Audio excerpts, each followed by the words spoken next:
Welcome to Criminality, where loving reality isn't a crime. Hi, Melissa. Hi, Rebecca. How are you? I'm great. Coming You're out of this here. Christmas weekend. Yeah, showing up. How was your holiday with your family? It was just fine, thank you. How was yours? Let me look at my script. It was wonderful. Thank you so much for asking. No, it was a day. It was not going on the top 10 list of best Christmases ever. I'm honestly glad it's over. I hope everyone listening had a good one. I hope if you didn't that you are okay. And we're really happy you're here listening with us now. I'm really happy to be chatting with you tonight, Melissa. Me too. And you're in great company. If you didn't have the top 10, lots of people, it wasn't the greatest holiday ever. That's okay. No, it's over now.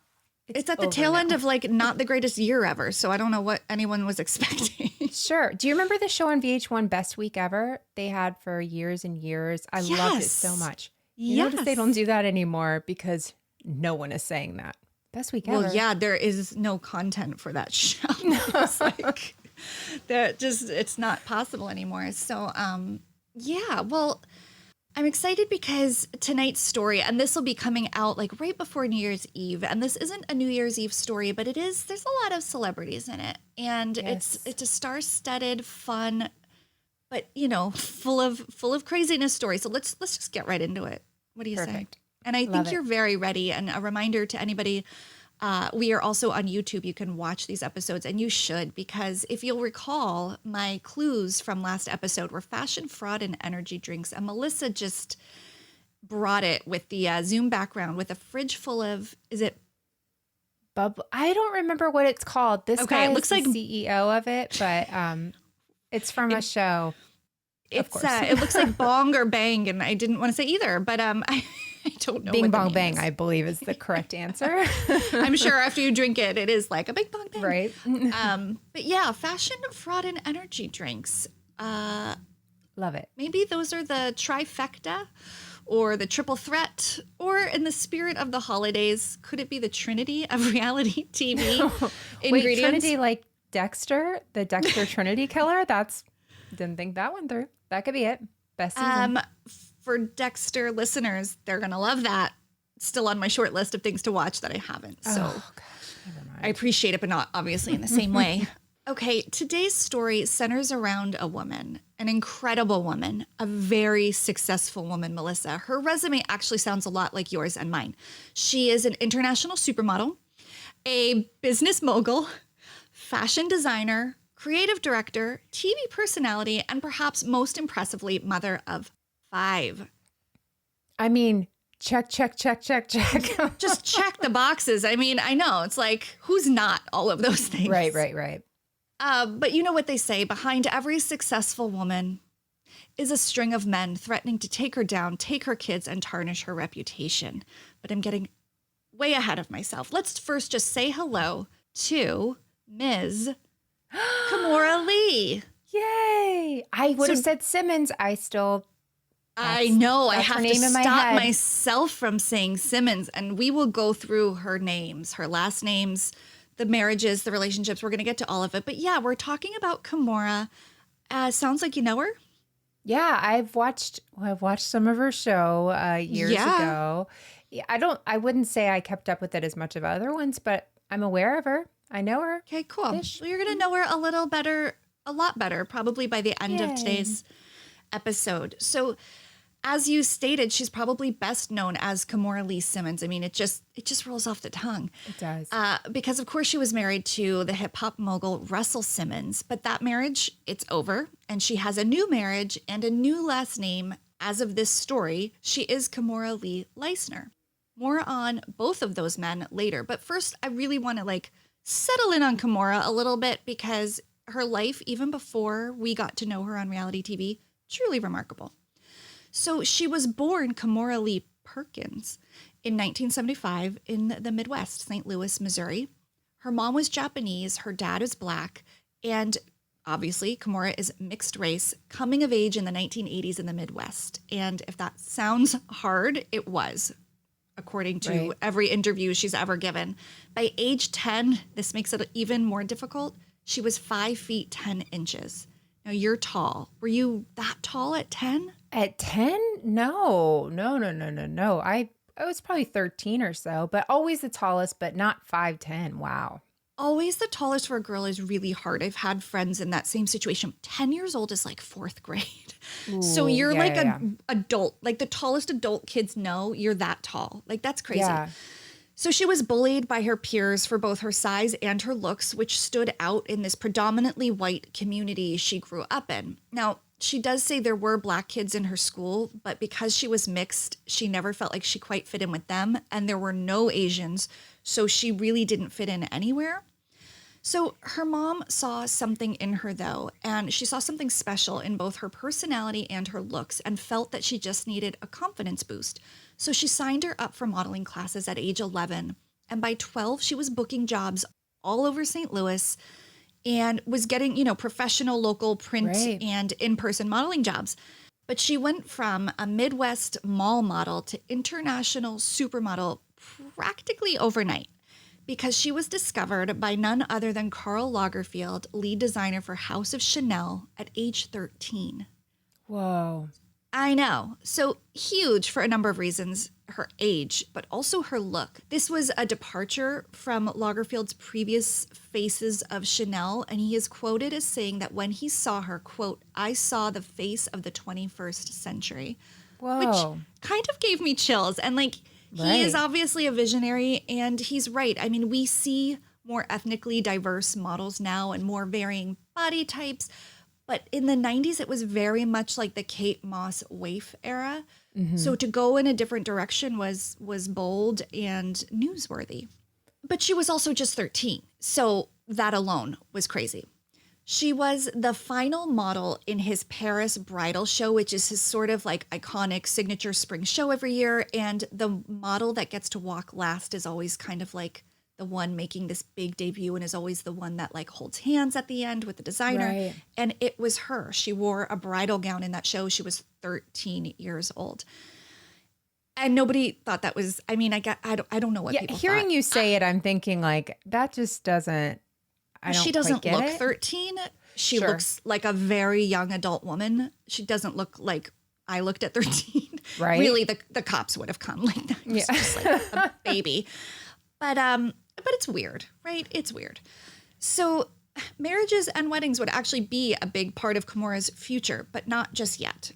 So she was raised mostly by her mom. Her dad was sort of in and out of the picture, but her mom was really instrumental in creating this career possibility for Kimora. But she also worked, her mom.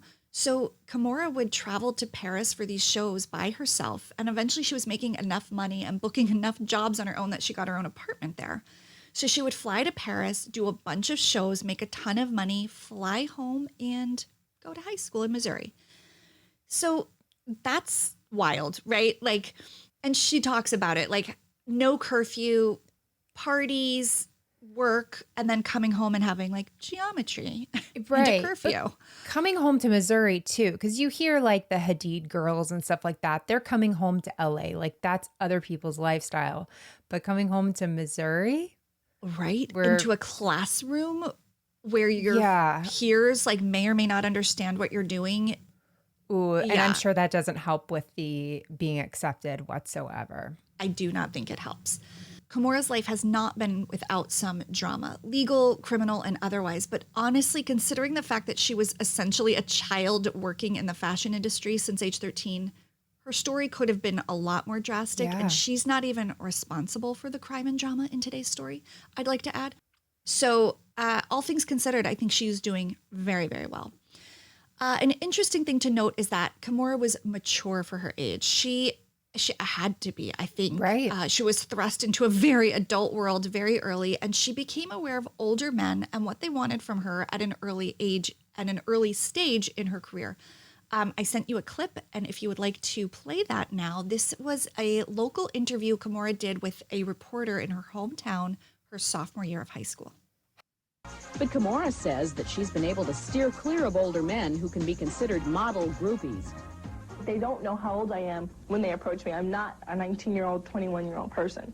And I have men that are 40 years old that want to take me out to dinner, and it's just not something that I need to be scene even in right now. How old is she in this clip? 15. Oh, no. I would say 25. I know. The youngest. Wow.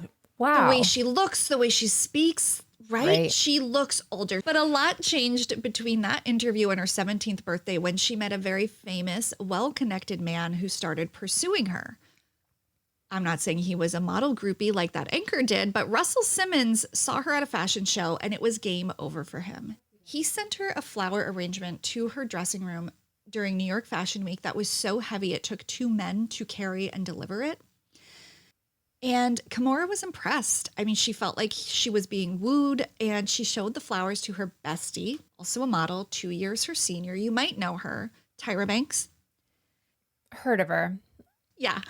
Tyra was less impressed because she knew Russell to be a player in this scene, and also he'd sent her the same flowers once. I know, it's so awkward, but it's true.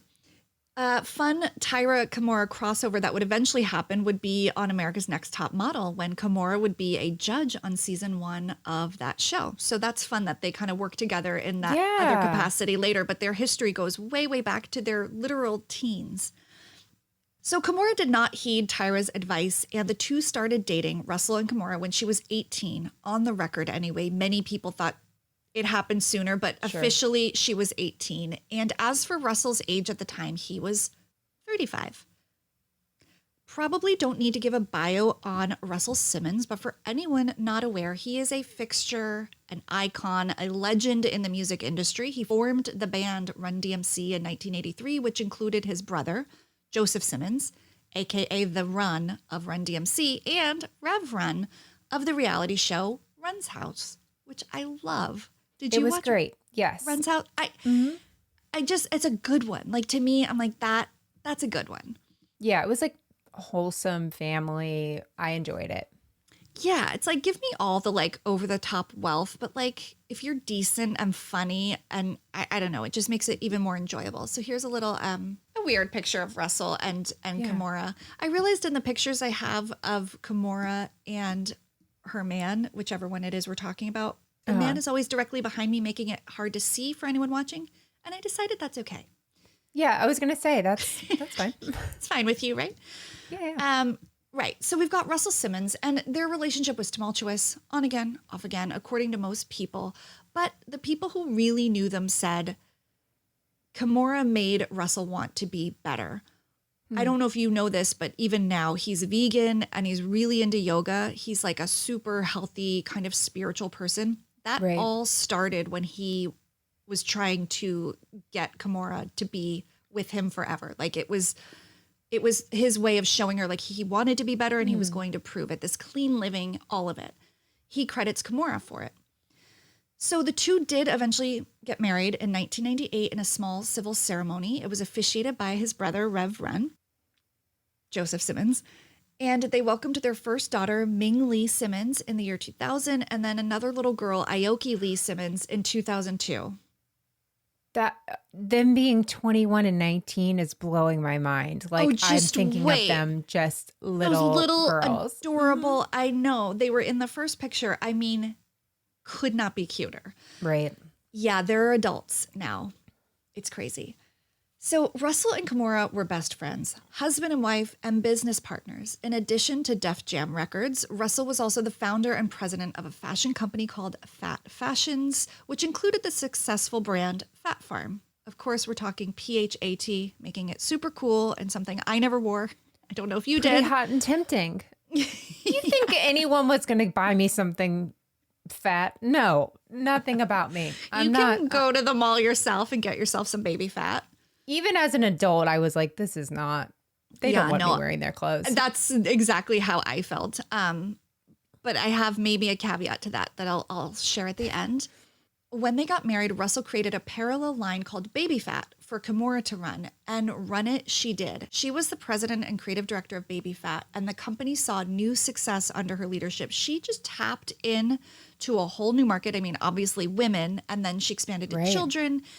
And she just was so effusive, and she just embodied the brand and personalized it in a way that Russell never quite did with Fat Farm.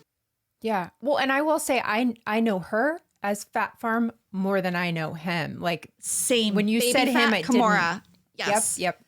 I didn't know about fat fashions. Like I knew Fat Farm, but I assumed it was with her too. Right. Me Exactly. too. I thought She it was became kind of the her, face. her baby. Yes. I'm not saying fat face, but she was the face of fat. This is this is what happens when you name your company something with an alternative spelling. It's going to happen. Hey, yes. Tell me about it. We didn't choose Dialogue this. podcast. No. So she knew fashion and modeling and what made a great runway show. Her shows just drew everybody to them because they were fun and lively and they didn't take themselves so seriously. Right. And Russell was so connected in the music industry that he was able to get baby fat on the leading women in music like Aaliyah, Lil' Kim, Alicia Keys, Pink. Everybody in the early aughts was wearing baby fat. Right. So the Simmons household was a busy one, and they pretty much had all the ingredients for a reality show. Over-the-top wealth, multiple successful empires, a gorgeous woman now co-parenting with a super cool hip-hop mogul, and two little adorable girls. I mean, it's perfect. I want to watch that. Thus, Kimora Life in the Fab Lane, debuting in 2007, was born. Because why live in the fast lane? You can live in the fab lane. So let's play the game we like to play, which is which network do you think it was on, or do you remember? Okay. It really makes sense. Just think fashion. I feel like it was on E. That's what I thought. Or It's Style. on Style. Okay. Are they owned? I feel like I think they're owns owned. Style, or Style owns E. What's her name? Daniela Fisher. Who's the girl that played Topanga? That's her. Uh-huh. Is that her? Okay, so she had some version of The Soup on Style Network. So I think that's whenever I learned they're like somehow in the same family. I always equate one with the other, so those are very good guesses, and it is the Style Network. Yep. And Fabulous really was Kimora's brand, honestly. Like, she used the word all the time, before Teresa, by the way. Yeah. This was a full 2 years before Real Housewives of New Jersey would debut. I was thinking about, like, Teresa and her, like, Fabulous and Fababini and all of that. Oh, yeah. Yeah, exactly. Unfortunately, there's no, like, copyright dispute between them. I wish. But The ultimate episode. Yes. Kimora actually wrote a book called Fabulosity, What It Is and How to Get It. And unlike every book you and I have brought up on this show, this book got stellar reviews from the Boston Globe, the Washington Post, and other actual outlets. So she's kind of killing it, like everything she does. For anyone who hasn't seen Life in the Fab Lane, it's kind of exactly what you would expect in how I've described it so far, but I did send Melissa a clip that we're going to listen to now for a refresher. Tell everybody, Kimora's coming. Reality is about to hit Kimora Lee Simmons. I think I'm like your normal everyday person. I have issues and kids and family and jobs to juggle and balance. She's a model. Why don't you eat something? I can't, I'm on a diet. What do you propose I eat? She's a mom. You put that jewelry in that oatmeal? Not quite a soccer mom. And she's a mogul. Who said the meeting was at 4 o'clock? I'd like to know so I can fire them. Don't play with me. The Style Network takes us on an in-depth journey of the crazy life of this ghetto fabulous diva. I have parties to go to, events to plan, sweetie. In 7 30-minute episodes, plus a 1-hour introductory special, find out just who Kimora is. Call me Cendrillon, Cinderella. I'm really more like her evil stepsisters. Some people think I'm a drag queen. Some might call her self-centered. But I want it to be the movement of me. You may have stuff like, me leaning up against the wall. Me. Unbearable. I have so much Louis Vuitton. It's obscene. Controlling. Was it a cover story? I can't make any promises like that at this point. It's not gonna happen. Well, I think we should get a cover story out of him. She runs her company with an iron fist. It's not about what you think. It's about what I think. Notice I'm not paying attention to you. I'm not impressed. She's fierce enough to make grown men cry. I'm defending myself for what? Don't make me bust out a nail file on you. She's a woman that seems to have it all, but there's always room for more. I'd be much better suited as a movie star. I just don't have time. Welcome to the world of Kimora Lee Simmons, Life in the Fab Lane. It really doesn't get any better than this. This is the epitome of luxury. Love. I would watch it all over again. I know. It's predictable, and I know, like, girl boss era is over, Sure. but I feel like she was at the front end of that and kind of portraying that on these shows. And, she has a staff. I mean, she had chefs and nannies and assistants, and, we enjoy that. So Russell is often seen on the show, but not as her husband. At this point, they had separated, but are still living in this massive house together. But there was another man, Djimon Honsu, who is billed as her husband. More on him in a bit. So here's what's important to know as we move forward. Kimora and Russell, great friends, great business partners. I've said that before. I'll probably say it again. They thrived in their solo endeavors and their joint endeavors. During the early 2000s, they'd managed to bring Fat Farm and Baby Fat to a combined profit of $265 million. Wow. So in 2004, not surprisingly, a big corporation called Kellwood wanted to purchase the company for $140 million, and they did. Kimora stayed on as president and creative director of the brand, and this is the role we see her in during Kimora life in the Fab Lane. That's her being like president, not like owner of the company. But she left in 2010 after a majority stake of the company was sold to a different investor and after her marriage to Russell officially ended.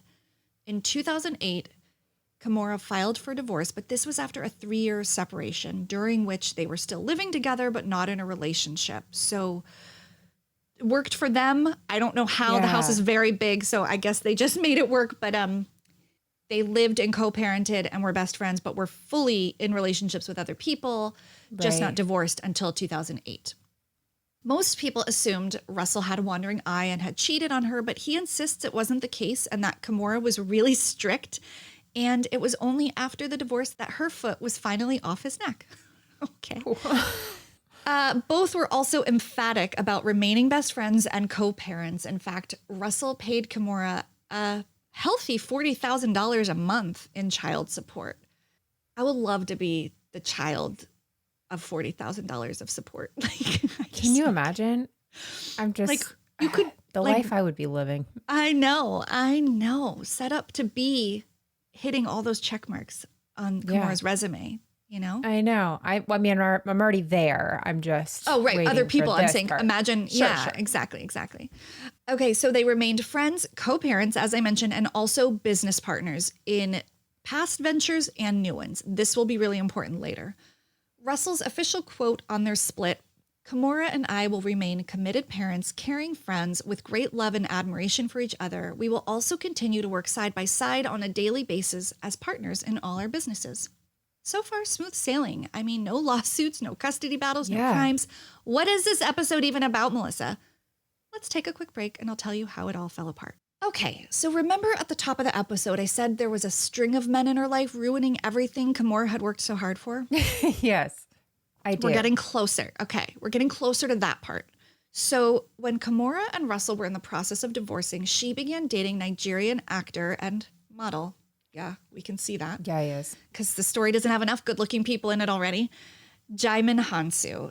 So he is maybe not an American household name, but you've probably seen him in one of these major movies: Blood Diamond, Amistad, Gladiator, Guardians of the Galaxy, Aquaman, and so many more. So he is a big deal, and he's also a 2-time Academy Award nominee. The couple head over heels in love, and a year into their relationship, they welcomed a little boy named Kenzo Lee Honsu. While Kimora was pregnant, they had a traditional commitment ceremony in his native Nigeria, where Kimora was very quick to make sure people knew was not legally binding or recognized by any country they resided in, Nigeria or the United States. So this was just an expression of their love and commitment to one another that they wanted to do before their son was born. They split a few years later in 2012. I suppose it was fairly easy because they didn't actually marry. Nobody knows why for sure, but it's rumored the couple had a big fight about money and that he stormed out during a very specific argument about their lifestyle and their finances. So at this point, as a quick recap, Kimora has 3 kids from 2 relationships, a thriving career. She is only 37. She's got like a huge net worth. Like, she's done a lot. Right. So it shouldn't surprise us. Yeah, she lives in the Fab Lane, man. So it shouldn't be surprising that she found love again quickly, but this time very quietly. Most people didn't know who Tim Leissner was or that he was dating Kimora, but once the pair wed in 2014, Russell tweeted out a heartfelt message of congratulations to them, and the news was out. Tim Leissner is a German investment banker, and he married Kimora in 2014. They welcomed a son, Wolf Lee Leissner, in 2015. By now, we can see that Lee, she gives to every child as their middle name, which is this nice kind of through line. Yeah, and Wolf is a unique name, which I have more commentary on later in the episode. So we now have 4 kids, 2 marriages, 3 men that she's co-parenting with who are all about to work triple time to mess up the house that Kimora built, the House of Fab, that is. Her second reality show that debuted after Life in the Fab Lane, that was only 1 season. It was also on the Style Network, and it was about specifically a company called JustFab.com, where she came on as like the face of it. Oh, I mean, I know that website, but I don't know that show. Yeah, it was only 1 season. I don't think it was as successful as her earlier show, and it was really the same exact thing, but like not as good. You can save yourself watching it, but No it did worries. follow. I can't start it because I'll have to finish it. I'm not. Yeah, interested. yes, exactly. Save yourself. In 2015, the same year that Wolf was born, Russell, who we know is still friendly and engaging in business endeavors with Kimora, became very interested in an energy drink called Celsius. He said it was better than all the competitors out there, and he made all kinds of claims that drinking one before a workout would help you burn more fat and calories. And he's like a really healthy guy. I like those drinks. Don't tell me that they're crap. I like them. I'm not and I telling do you drink them before workouts. I thought that's where we were going with this. Oh, I want you to rest assured. Celsius, I think, is like still on the shelves. Nothing bad happens to Celsius. Thank you so much. But wait, are you serious? Like, yeah, I like it. My sister told me about it, and I get them. I don't like the variety packs because there's some I don't like, but there's like a raspberry one I really like. And I don't like Celsius seltzer-y kind of carbonated drinks, and I really like this one. Wait, specifically Celsius? Specifically Celsius. It's the only one I drink. This is so cool because I didn't know. Yeah, I didn't know he had anything to do with it. Oh my gosh, just wait. So, I'm so he excited. this is a very fun surprise because I just don't drink energy drinks. I don't know why. I don't like how they make me feel. I don't know why. I just don't. My sister told me about this, and this doesn't feel like an energy drink. It's supposed to be like very natural and all of that kind of stuff. So that's why I drink that kind. I've never tried Red Bull. I'm not interested, but I'm like, I'll do that. Mm-hmm. Okay, well, you know what?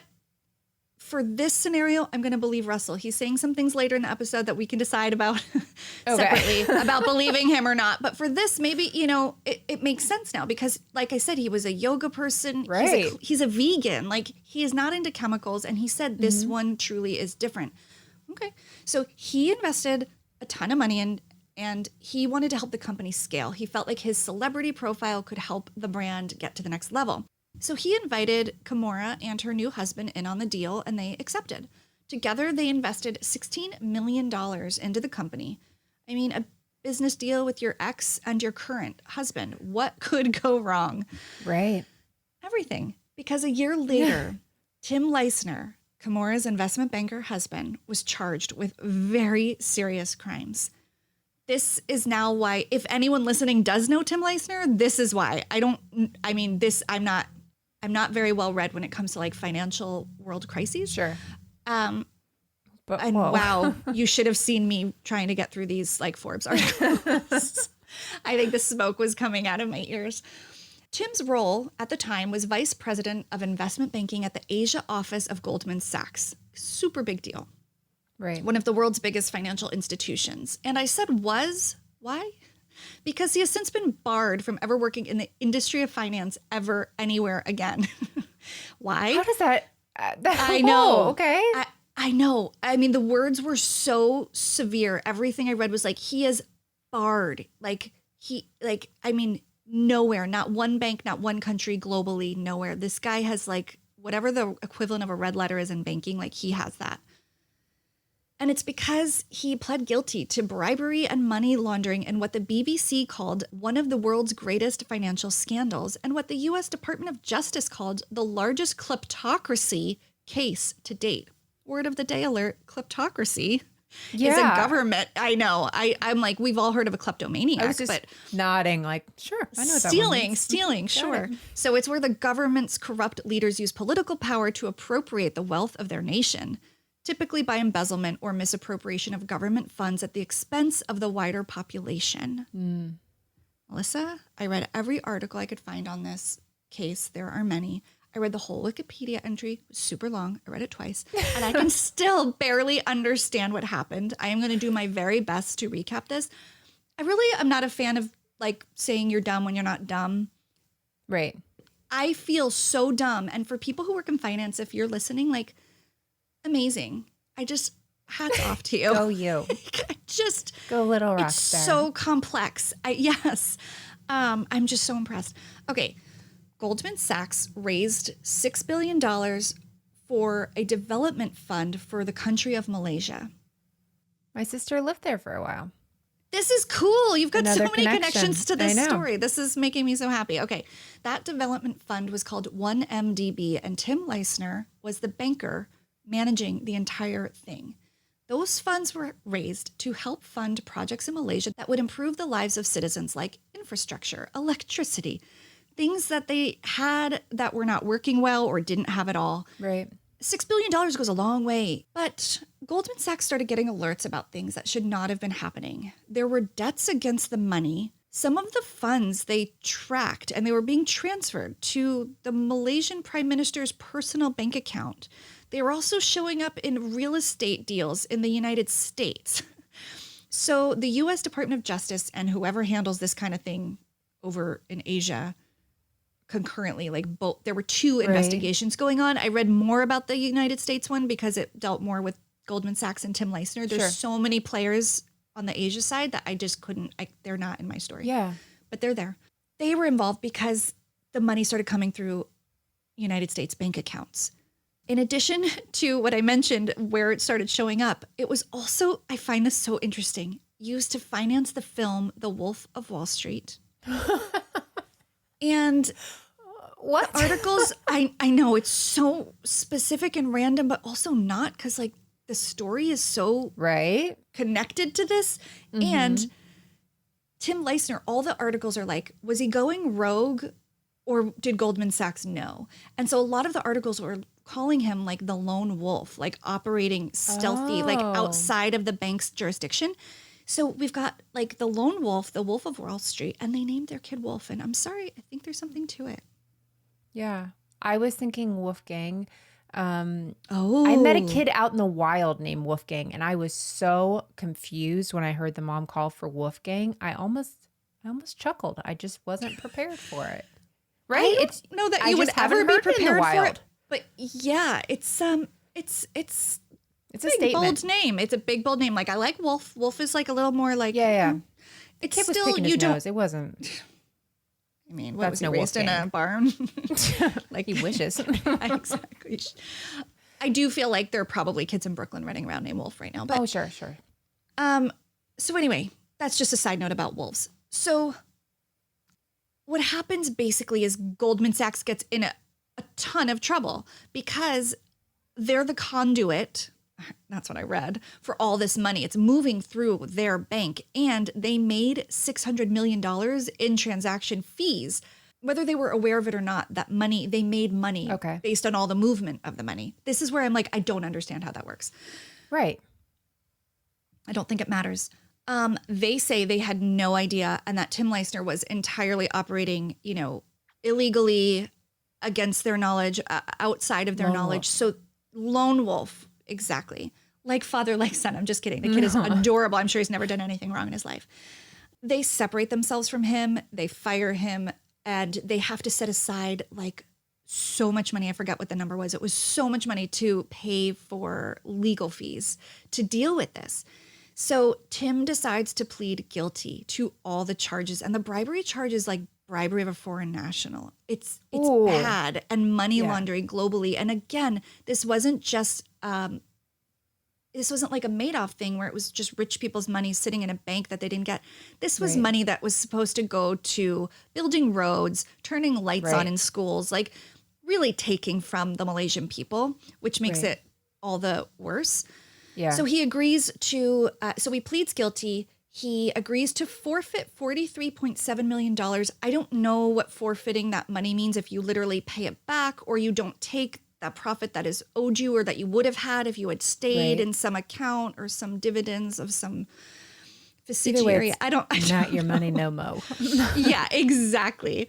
Kimora chimed in right around this time to say their money is very separate. They have separate businesses and separate bank accounts, and she had nothing to do with this or any knowledge of it. And that is a really good thing, because one of the articles I read in the New York Times said they used the word ransacked the fund, and the amount he ultimately was responsible for was $200 million he took from this account. And again, he expanded his art collection with it, real estate, paid bribes, et cetera, funded the movies, you know. Now, let's put a pin in Tim's criminal and legal troubles, because it's now 2017 and it's Russel's turn to have accusations come at him. Charges of sexual abuse and misconduct start surfacing, naming Russel as the perpetrator. And at first there's just one or two, and then there's a few more. But as of the time of this story, there are more than 20. And most women are in the music industry, except for one, a very unexpected reality show crossover. One of the accusers is none other than Countess Luann of Real Housewives of New York. Now, I'm not mitigating what happened between them, but she came out when all these allegations came out and said, yeah, he's a total pig, her words, and he groped me in an elevator at some fancy hotel or event or something. Now, I want to say this case is pending and current, and it could be its own episode, probably will be its own podcast at some point. I mean, this is really going down in like the big Me Too stories of famous people, so I'm sure we will hear more. This episode today that I'm doing is not about Russel and those allegations. It's really about Kimora and the things more tied to her, and this is not. Right. But I do want to mention it because Russell is at the heart of the scandal. Tim is at the heart of a financial scandal.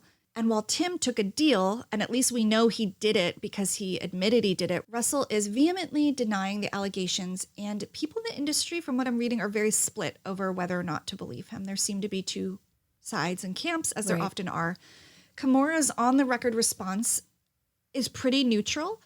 Kimora said, I add my voice to the chorus of those speaking out against sexual harassment in all forms. I have known Russell for over 25 years.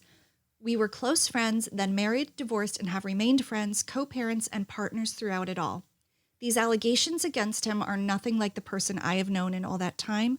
I have known him to be a caring and supportive father and someone who has worked tirelessly to uplift disenfranchised communities. My sincere hope is that anyone faced with harassment or assault reports it to the organization and or law enforcement, though I understand in many cases this may not be possible. I thought that was that's a great it's a great statement. Right? It's like it's strong and supporting people who have gone through it, understanding why people might not have gone a certain way through it, and explaining who she knew. So yeah, I don't think you could say anything against her statement at all. Absolutely. I thought it was pretty pitch perfect. So these two swirling around Kimora with all their problems, and now they're business partners in this Celsius deal. They're also co-parents. So she can't just get rid of these guys. She can't be like, I don't need them in my life. Like they're bringing too much, they're the father of her children. But at least her ex-boyfriend and Kenzo's father, Djimon Honsu, is chill, right? Yeah. No, Melissa. No. He, at the same time, serves her papers activating heated legal custody battle over Kenzo. Ugh. Sorry, I'm pausing because I'm just so disappointed. I know. It's also timing is everything. Right. Well, then this is also, if that's what you wanted, that would be a good time to get it because she's dealing with all this other stuff. Be an easier time for her to settle, right? Why do you want to deal with this new thing too? Are you his rep? Huh? Yeah. I said, are you speaking for his team? Because that is a great point. Let me do it. Well, so here's the thing. He wants to take him to Africa. And I think that's the crux of the issue is that Kimora's like, you can go there for a trip, but you must bring him back. And so her camp sent a paper that's like, will you sign this saying you will come back with him? And he won't sign it. So that's the issue is she's actually afraid he's going to take him It happens. Exactly. We've And all he has heard those more stories. means than some people who would be doing that would have. Exactly. So this document that she wants him to sign seems very reasonable to me, but he won't sign it. So I don't really know like why he first initiated the custody, challenging the arrangement they already had. He has said Kimora withholds Kenzo from him, but it might be out of a response of fear that he's going to take her. Sure. It's sad. I mean, it's scary and it's sad, but that's all happening literally at the same time as all of this. Well, here's the amazing part, Melissa. It's all about to come together in one additional lawsuit. No. Yes. Russel Simmons, he kind of disappeared. I don't know if you knew this, but after the allegations, he went on down to Bali and was like, I'm going to go do some yoga and like stay quiet. Probably a good move. Right. And he stepped down from boards and charities. He didn't want to be a distraction to those. And he's just been like clean living and like staying out of the public eye. And then COVID happened. So he's been down there since like before COVID and he hasn't been back. Wow. Obviously he's like in touch with his family and children, but physically he's been in Bali. But it didn't stop him from dropping a lawsuit on Tim and Kimora, claiming that they stole shares of Celsius to pay for Tim's bond and legal fees when he was in the thick of the criminal proceedings. Ooh. Because all of a sudden there's like millions of dollars of shares missing and they're actually being held by the government right now as collateral. And he's like, you can't use those for your stuff. Like we own those together. And I don't really know who's like, if one is more rightfully the owner of the others. Like, I don't know what the rules are, what the stipulations and the agreement is. Yeah. So he apparently asked them privately, to work it out many, many times. And I guess didn't. So then he dropped this lawsuit and then he made a very public statement saying, quote, I've invited you to share in many of my business opportunities, including introducing you to very lucrative for you. I am shocked and saddened to see how your side has behaved in response to my repeated attempts to get an agreement from you to rightfully and legally reaffirm my 50% of the Celsius shares, which have been locked up with the government after being used for your husband's bail money. This, by the way, having been done under an illegal transfer of my funds that I had no knowledge of and never agreed to. So he goes very public with this. It's very humiliating. Kimora's already going through a lot with Tim, I would imagine. She's kind of been pretty quiet during this time as well. Right. Of course, her team fires back. Apologies, I have to quote again. I'm sorry. There's no other way to say this. You're good. Kimora's team writes, Kimora and her children are shocked by the extortive harassment coming from her ex-husband, Russel Simmons, who has decided to sue her for shares and dividends of a Celsius stock in which Kimora and Tim invested millions of dollars. This is an ill-advised attempt by Russel to use the legal system to access funds he is in no way entitled to, and which his own legal team confirms Russel did not pay for. Russel's continued aggressive behavior not only blatantly distorts the facts, but is simply a desperate PR ploy, ignoring years of mental and emotional anguish, gaslighting, and ongoing harassment he's inflicted on Kimora. So now we're getting a little bit of a different story of maybe he is not the angel like we all / Kimora thought he was. And maybe he's just like maybe he's unhinged. Like, I don't know, because it is kind of a weird strategy to drum up this drama with her over these shares when he's kind of in the thick of a really, really bad criminal investigation. Right. Yeah. It's kind of like, I wouldn't say she was on his side, it sounded like before this, but it was kind of, she was saying, we'll let, the legal system figure this out sort of thing. And now it's like, buddy, I can say whatever I want to. Once he's done this, I would feel like she would just be like, I'll either tell the truth or I'll go in on you. You know what I mean? Like not absolutely. Whatever. No. I don't know exactly what I'm trying to say there, but you get where I'm going, right? I get exactly where you're going. And I think that's what that statement was saying. And also to bring the kids into the statement sounded interesting. Like he's making it so public. I guess that's what that was about. Now, I want to be really fair because, we're journalists here at Criminality Show. And I've painted a picture that it's the men in Kimora's life that are the problem and that she is completely blameless. She did have one scuffle with the law back in 2004. She was driving and she had a broken taillight, cops put their lights on, wanting her to pull over, and she wouldn't because she also had a little bit of marijuana on her. So there was a 2-mile chase. She was arrested. She pled guilty to reckless driving charges, and she went on 6 months probation. I mean, all things considered, not the biggest deal in the world at all. But I felt like I should mention it because this is criminality, and it is part of balance. Absolutely. So Kimora has that one little brush. Other than that, honestly, the worst thing I read about her, a lot of people called her a brat. If you talk to people in the fashion industry, they're like, she's kind of a brat. She's totally a diva. I'm like, it's literally in the tagline of her show. I don't think she'd even argue with that. Like, she's very She'd embrace self-deprecating. Yeah. She's like, that's like a little bit of her brand. Also, like, running multiple empires, like, you're probably not sweet. I don't know. Yeah. You know? I Like, think that's you'd have why to be I a don't little run cutthroat. empires. Yeah. Well, we do. I mean, per our yes. check marks. Right. And this podcast being the biggest, The main empire one. of all. So it's almost 2022, Melissa, which, what? How is that even possible? So where are we at with Kimora, these men, and their problems? Well, as I said, Russell is practically in hiding. He's still in Bali. And the most recent quote from his team, basically the gist is that he supports women. And he knows there's been generations and generations of trauma and injustice towards women, and that it's time for a healthy conversation around this to start. And if he can be any part of it, he wants to be. Quote, Russel Simmons also stated God whispered in his ear that one day he will be an active part of the healing and the necessary bridge building process. So he's getting a little bolder, I guess, in his statements. A couple of the charges were dropped because of a statute of limitations. And I'm kind of like, dude, that's like a get out of jail free card. Like, that doesn't mean you didn't do it. That just means they can't prosecute you for them. So, like, I wouldn't call that a victory.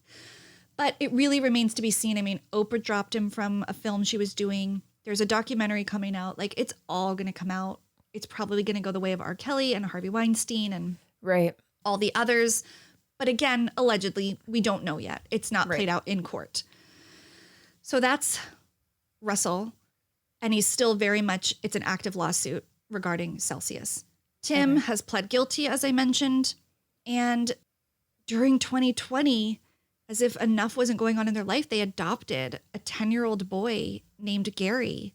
So that makes the couple's second child and Kimora's fifth. She brought in a 10-year-old into the mix of different aged kids in January of 2020. And we all know what happened in March of 2020. So you can imagine.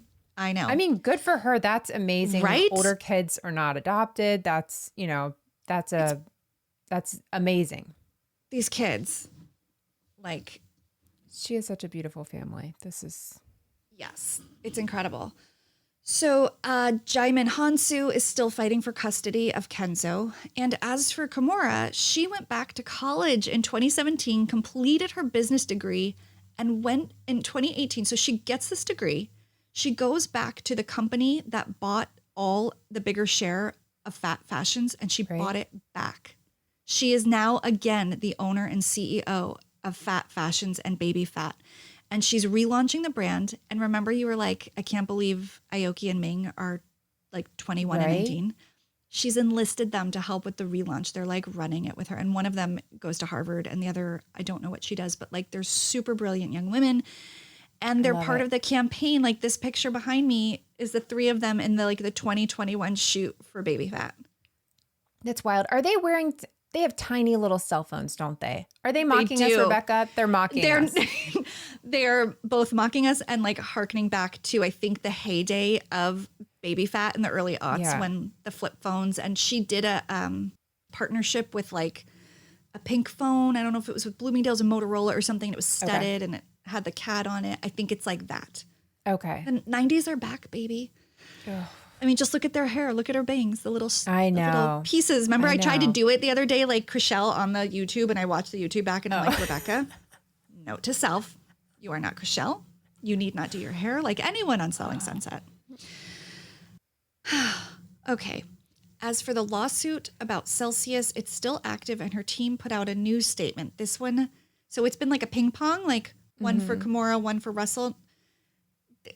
This one says, at the time, the defendants used the Celsius shares for purposes of the bond in connection with the federal case. Lee understood and believed the defendants were authorized to use those shares for the bond. Meaning, I think they're now saying, yeah, they did it, but they thought it was okay. Yeah, which is good. Like, honesty is always the best policy. I don't know if it's legal. That's the problem. So it sounds like this could be like a 0.1 for Russell's side. Like, that's all they wanted was for you to say, like, you really weren't supposed to touch those because they're joint. So that's where everything stands. Wait, is she still married to what's his face? Tim Leissner. I'm really glad you asked. I thought yes, because they adopted a child together last year. Right. But this is her 2021 Christmas photo behind me. Mm-hmm. All children, no men. And you can see her hand around little Wolf, and there's no ring. Oh. I don't know. So, you know, as of everything I read, it sounded like it. I've not heard the official, they've split, but there's no pictures of him on her Instagram. And there used to be. Yeah. It's her Instagram is very business and kids. It's beautiful because her kids are just, they look like a ton of fun and they are really gorgeous people. And nothing about Russell or Tim or Djimon. I think she's really focused on family and work. I would not be surprised if they're splitting up. I mean, I don't know how you get through that with somebody. Like, I don't know. No. Maybe I don't know. So the answer is I don't know. One follow-up question. What was his sentencing or his, was it just fees that he has to pay? He didn't have to do any jail time? No, he got out of jail because he could pay the bail with the Celsius money. Of course. And no, he didn't go to jail, which is like, oh, wow. you know, I'm thinking of all the white collar crimes we're looking at. Like Elizabeth Holmes may be going to jail. I mean, Lori Loughlin went to jail for a little bit. Like $200 million is a lot of money. Yeah. Bribing, you know, foreign nationals, embezzlement. So that's Kimora. That's our girl. And, you know, I just feel like she's going to shine bright. She's going to get through this. And these men cannot tear down her empire. No. And I don't know if I want to drink Celsius now. That's where I'm kind of left. I don't want to drink whatever's behind my head. No. But Celsius was actually good. No, I don't, you know, I think Celsius is like the only thing that didn't do anything wrong in this story. True. I think, you know, it doesn't sound like Kimora's not a shareholder anymore. I think she is. I think she would say, you drink that Celsius. You keep, I mean, yeah, this whole family needs the money. Just kidding. Yeah. Help it. No, you do it if it makes you happy. I don't know what makes me happy. I don't know. But I like it. It's good. If you haven't tried it and you're looking for an energy drink, I'm not going to promote it, but I don't hate it. It's good. Not an ad, but it does something. Sure sounds like one. I'm going to try it because if you like carbonated, so it's carbonated. I drink LaCroix all day. Okay, that I don't understand, but I don't like LaCroix, but I think Celsius has a better flavor. Like I like the flavor. But does it have calories? I don't think so. Mm-mm. If it does, it might be like 10 or something. It's very, very, very low. Mm-hmm. Okay. Because that's my issue with those drinks is like, if I wanted a caloric drink, I'll drink like a soda. Yeah, I know. But I mean, it can't have that many because I've like made the decision to drink it before. I haven't drank it in a few weeks, but that was what I like had in my fridge before I went to the gym. Oh, okay. That's very cool. I liked the unexpected Malaysian and Celsius connections. Thank you for going down the fab lane with me. You're very welcome. I'm your Kevin Bacon in this episode. Yes. But like just one connection away from these things. And yeah, and isn't it like 6 degrees? It's like 6 Celsius. Yeah. 6 degrees Celsius. 6 degrees. I like it. Well, while I have been reading all about this family and their empires, have you been watching anything? Oh, I've definitely been watching something. So I have clues for what I'm watching. Okay. First clue is HBO. I don't know why we even pretend at this point. I know. The next one is docuseries. Okay. Ish. And the third is New York. And the fourth is this is a still from the show. And I think it's an episode I made you watch. Oh, okay. Now you're just giving it to me, which I appreciate because I was going to say the landscapers before you said. Oh, I like that one. Before you said New York, I was like, yes, I'm gonna get it. Aw. And now I can't remember the title is. Don't tell me. I can't remember the guy's name. It's like John Wilson. You started it. Yes. John. You got the name right. John Wilson. But it starts in the beginning. How to with John Wilson? You got it. Good job. Is that right? How to with John Wilson. It is, yeah. What a show. It is wild. So if you're not familiar with it, it's this show. It started last year, kind of during, quarantine, which was most of Makes sense, the actually. year. Yeah. Right? And so it's this documentarian guy, very awkward guy who films truly everything. And so it's just him telling these stories. It's set up like a tutorial almost. So and one was like how to learn to drink a wine or how to find a wine you like. But it goes off into a whole thing. This is the episode it's from. I won't give one of the things that it was about, which is why I had you watch it. But this is Celsius. I don't even remember that moment. It's so random because there's so many things going on in this story, but it's just very funny, very awkward. Him talking to people that he meets in New York, just these little side stories and conversations he has with people. So the whole thing is just him filming it, him talking. He's the voiceover. You never see him, or you might see like him in a mirror as the camera pans over. But it's just a fascinating, to me, I don't live in New York, so I don't know if it's fun or just like obnoxious, but I love it. It's fun. It can be heartwarming at times, and lots of surprises. The episode I made you watch totally came out of nowhere, right? I don't want to give it away, but it's so I don't good. either, but I want to give a little tease. Go ahead. Because it's what made me watch. Right. So Melissa said, well, I don't know if you said there was a cult connection or if you said the specific cult. I think I said this specific cult because I knew I could get you there. Okay, so I'm going to say one word, and like if it's enough, just go watch. I won't say any more, but NXIVM. And you do not see it coming, and it's so fun. No, even knowing, even when I watched it, I literally was like, what where did we get here? I know. The show, like, there's no other word but weird. It's so weird. And it's so cool because there's so few things on TV that are like, what is this? Like that kind of defy category and they're not formulaic. Like this is like its own thing. And he's obviously a very brilliant, quirky, creative guy. And I'm like really into them. I think they're really, they're just different. If you're in like a mood for something completely different, it's a good show. Yeah. And seeing real people in real situations, it's just not fabricated. I love it. But if you aren't sure about it, but if you've ever seen the show Nathan For You, which is one of my all-time favorite shows with Nathan Fielder, he's a producer on this. So it's in the same vein where he's meeting with real people and he kind of plays a character of himself. But that show, I'd have to hit you with a really good episode. It's not one I would recommend freely. Like even this one isn't one for everyone, I don't think, but it's not for everyone. It's a little weird. I love it. It's worth trying. So if you're looking for one to start with the one that we're talking about. I think it's like the second or third episode of season 2, which is the season we're in now. And I think it's how to enjoy wine, how to enjoy wine, something like that. Yeah. It just absolutely goes off the deep end. It's awesome. I love it.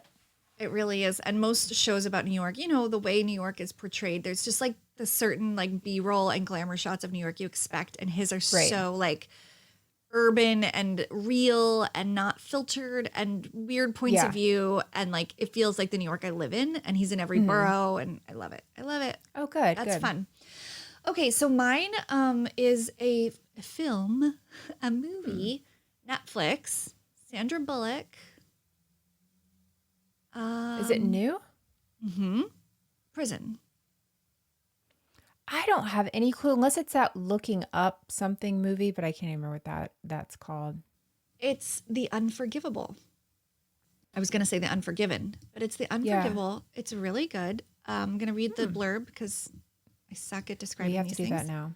Yeah. Yeah. Ruth Slater, a woman released from prison after serving a sentence for a violent crime, attempts to re-enter society. She must try to put her life back together again in a world that refuses to forgive her past. Ooh. And like Sandra Bullock does it again. I always want to kind of put her on this list of like, I don't know, sweetheart actresses that aren't good. She's like actually very good.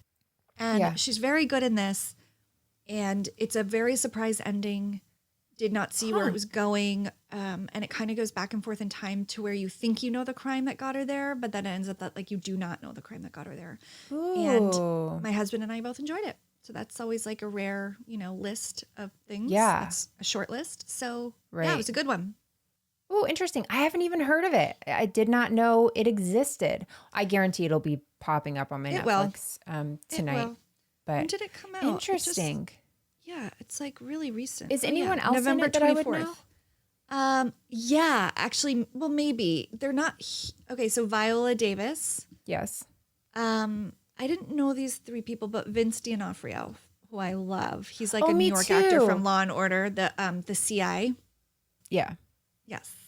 Okay, so those are good. Those are two good recs for people. Yeah. I want to watch yours. That actually sounds good. I have to be in a movie mood. I'm That's a thing. rarely in one. But this was really like it hit the spot. Oh, nice. Okay. How about next episode? I'd like for you to do it this time, if that's okay. Yeah. What do you say? I guess. Okay, cool. Okay. Let's try this. You don't look Okay. hopeful. You know who you're working with. Yeah, but okay. You're going back and forth on clues. Yeah. Okay. First clue. Oh, I'm going to do a different word. I'm going to change one thing. Okay, ready? Okay. Beverly Hills, Yee. grill, Okay. candy. Okay. I have an idea. I believe in you. I have an idea. Okay. You can do it. I'm excited. Yeah? If I'm right. Well, I'm excited either way. But if it's what I think it is, it's one I want to hear more about. Okay. But I could be wrong. Do you want to guess? I know something you don't. I know something you will never know. You got it. Oh, well, I cannot wait to hear whatever it is. I love the clues. I love candy. I love grilling. I love Beverly Hills. Well, I love truly is grilling the episode candy for you. in Beverly Hills. Perfect. Yeah, well, until then, everybody, thank you so much for listening. And follow us on Instagram, Twitter, and Facebook. We're at Criminality Show. And you can catch Melissa on Tuesdays on her other podcast, Moms and Murder. And you can catch Rebecca on Dialogue, the podcast. That's DIE-log. But like spelled out the way. Spelled out the way. Does that help? Way. How about ALOGUE? AKA We gotcha. the way. There you go. And feel free to leave us a review. The reviews have been so nice and fun and sweet, and they're always neat to read. Other people that are connecting with this weird little idea for a show. So we're hoping you guys enjoy it and are thankful for people who are. And those that aren't really telling us, and that's great too. Yes, keep it to yourself. Nobody needs to know. Also, we're on YouTube, and you can subscribe to that channel. Even if you don't watch us, you can still subscribe. Yeah, you can still. And nothing will hurt you. We won't hurt you. No. I don't know what hurting kind of thing I was trying. Only our feelings are at stake, and those you won't see. They're invisible. It was the weirdest not thread I've ever made. It's true. But it is fun to watch us. I kind of have to say, like, Melissa kills it with the Zooms. And we've had some fun engagement over there. Actually, people commenting. Yeah. I think we're in the 2 digits of subscribers. So please come join the fun. It does. It gets more than Twitter. I will tell you that. So, or say hi on Twitter. Instagram's always the best place. I think it's just, you do a great job. You do a killer job over there. It's a lot of fun. I guess it's where the people are. So Maybe. Let's do that. And with that, have a Happy New Year. Happy New Year. And I guess our next episode will be in 2022. Oh, thank goodness. All righty. Have a great year.